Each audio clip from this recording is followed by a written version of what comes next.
एक आदमी की पत्नी अचानक से बहुत बीमार पड़ गई। उसकी हालत बहुत ज़्यादा नाजुक हो गई। डॉक्टर ने उसे बचाने से साफ मना कर दिया।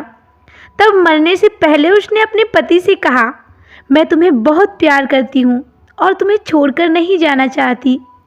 मैं नहीं चाहती कि मेरे मर जाने के बाद तुम मुझे भुला दो और किसी दूसरी औरत से शादी करो। वादा करो कि मेरे मरने के बाद तुम किसी और से प्रेम नहीं करोगे, वरना मेरी आत्मा तुम्हें चैन से जीने नहीं देगी। इतना कहकर वो चल बसी। पत्नी के जाने के बाद उस आदमी ने किसी दूसरी औरत की तरफ देखा तक नहीं।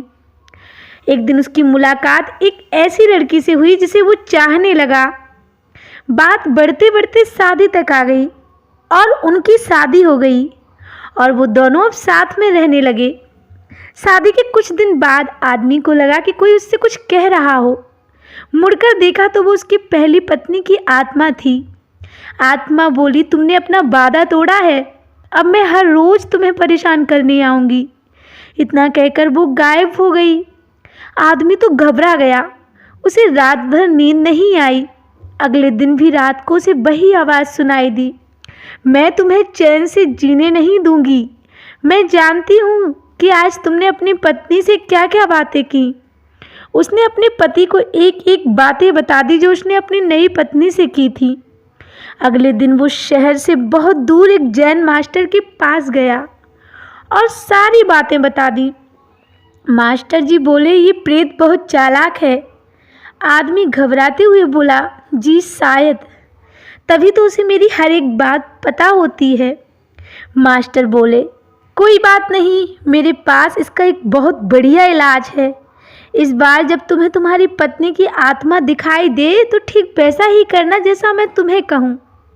उस रात जब आत्मा वापस आई तो आदमी बोला, तुम इतनी चालाक हो कि मैं तुमसे कुछ भी नहीं छिपा सकता और जैसा तुम चाहती हो तो मैं अपनी दूसरी पत्नी को छोड़ने के लिए भी तैयार हूँ, पर उसके लिए तुम्हें मेरे एक प्रश्न का उत्तर देना होगा और अगर तुम उत्तर ना दे पाई तो तुम्हें हमेशा के लिए मेरा पीछा छोड़ना होगा।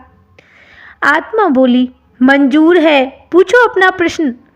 आदमी ने फौरन जमीन पर पड़े सारे छोटे छोटे कंकड़ अपनी मुट्ठी में भर लिए और बोला, बताओ मेरी मुट्ठी में कितने कंकड़ हैं।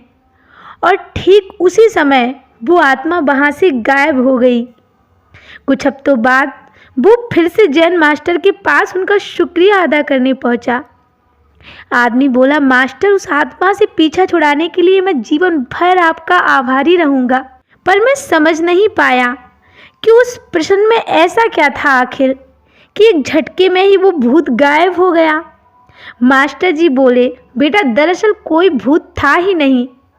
आदमी आश्चर्य से बोला, मतलब? मास्टर ने समझाया, हाँ, दरअसल दूसरी शादी करने की वजह से तुम्हें एक अपराध बोध महसूस हो रहा था। उसी वजह से तुम्हारा दिमाग एक भ्रम की स्थिति पैदा कर रहे तुम्हें भूत का अनुभव करा रहा था। आदमी ने पूछा, अगर ऐसा था तो वो मेरी हर एक बात कैसे जानती थी? मास्टर जी मुस्कुराते हुए बोले, क्योंकि वो तुम्हारा बनाया हुआ एक भूत था, इसलिए जो कुछ तुम जानते थे वही वो जानता था।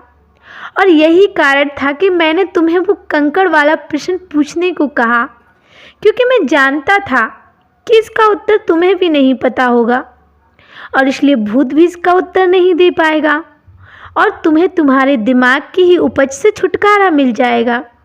आदमी अब पूरी बात समझ चुका था। उसने एक बार फिर से मास्टर को धन्यवाद दिया और अपने घर लौट आया। दोस्तों, कई बार हमारे मन में भी किसी पुरानी बात को लेकर भावनाएं गलत रह जाती हैं, पर अधिकतर मामलों में हम किसी पुरानी घटना को याद करके अफसोस करते हैं और कभी कभार तो खुद पर गुस्सा करते हैं, पर ऐसा बार बार करना गलत है। अपने भूत की वजह से अपने भविष्य और वर्तमान को बिगाड़ने में कोई समझदारी नहीं है।